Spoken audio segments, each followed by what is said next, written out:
Oi, amigos do canal do Conhecimento Múltiplo, sejam todos muito bem-vindos. Omeprazol, pantoprazol, conhece? Esomeprazol, lansoprazol, já ouviram falar deles? O áudio de hoje nós vamos falar sobre os perigos do uso indevido desses medicamentos para a saúde humana, ok? Antes de iniciarmos o vídeo, eu peço a vocês que se inscrevam no nosso canal, porque nós temos assuntos de extrema relevância baseados em ciência, tá certo? E numa linguagem objetiva, clara e direta a você que não é profissional de saúde, você entender o que está acontecendo, certo? Eu peço que acione o sininho de notificação para que você seja notificado no próximo vídeo que nós estamos fazendo por aqui, tá? Outra coisa, se inscreva, dê o like pra gente lá, o like não custa nada, beleza? Então simbora falar dos prazóis, tá? Vamos lá.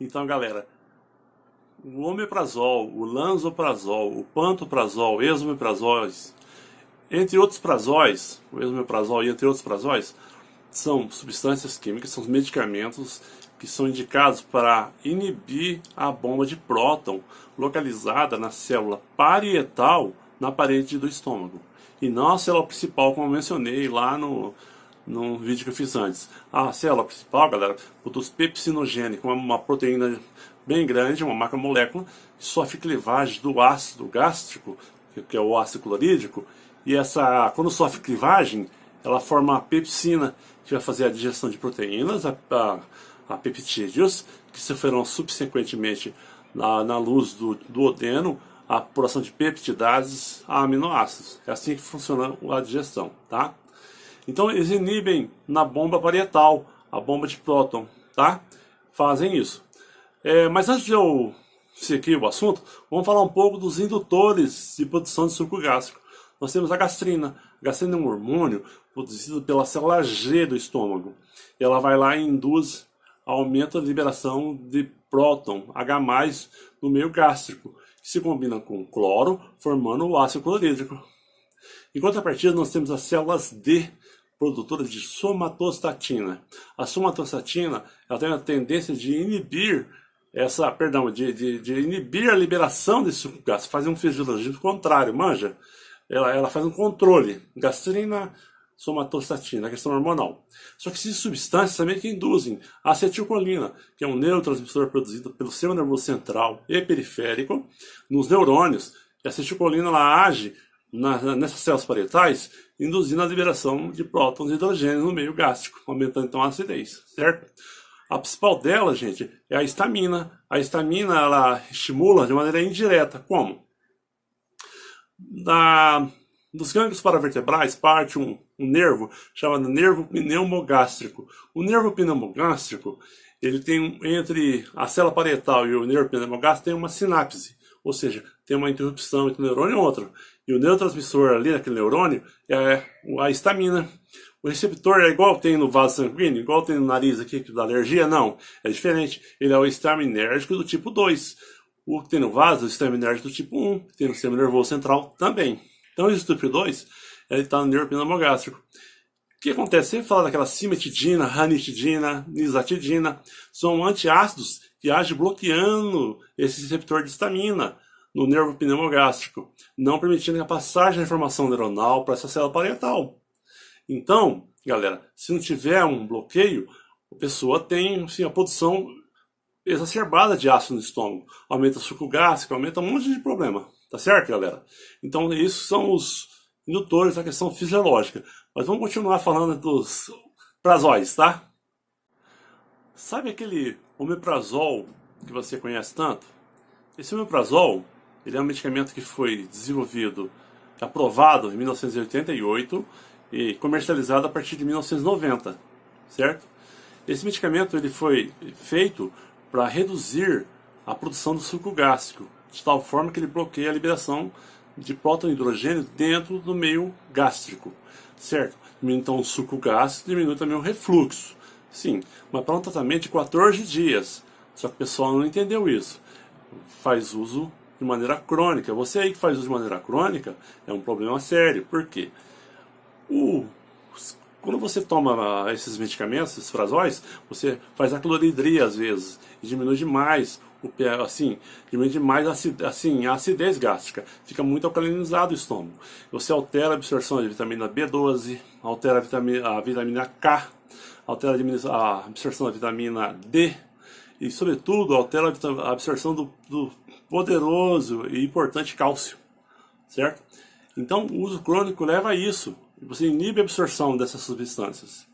E se você tiver uma certa idade, acima de 50 anos, assim, a possibilidade de você ter fraturas é muito grande, porque você tem uma desmineralização por cálcio, por deficiência de absorção. Percebe isso? Então, o paciente ele pode então, desenvolver fraturas ou desenvolver a osteoporose. Então, ele vai sentir muitas dores. Então, aí é comum chegar uma pessoa terceira idade na sua farmácia e falar assim, esse cálcio aqui não fez efeito.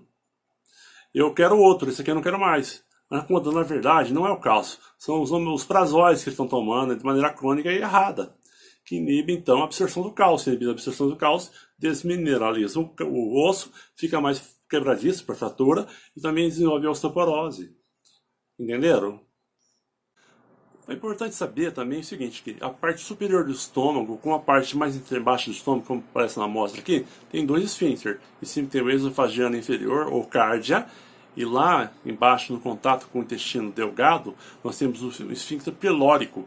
Esse esfíncter pilórico, ele funciona que nem assim, os dois funcionam como um ânus, ele abre e fecha.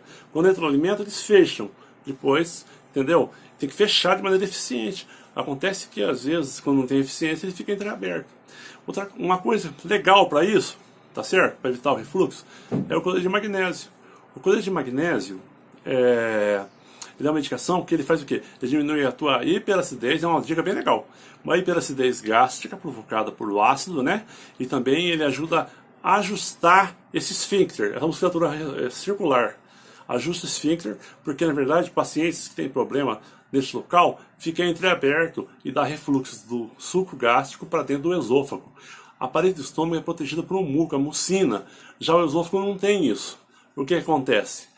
A pessoa sente queimação, refluxo, ardência, o paciente desenvolve faringite, às vezes você vai lá na garganta da pessoa, está vermelha, você acha que é uma virose, algo assim? Não é. À noite ele está deitado e começa a subir não só líquido como gases e começa a inflamar a garganta, certo? E isso acontece com boa parte do pessoal que tem a faringite provocada por esse problema. Outro problema é a asma.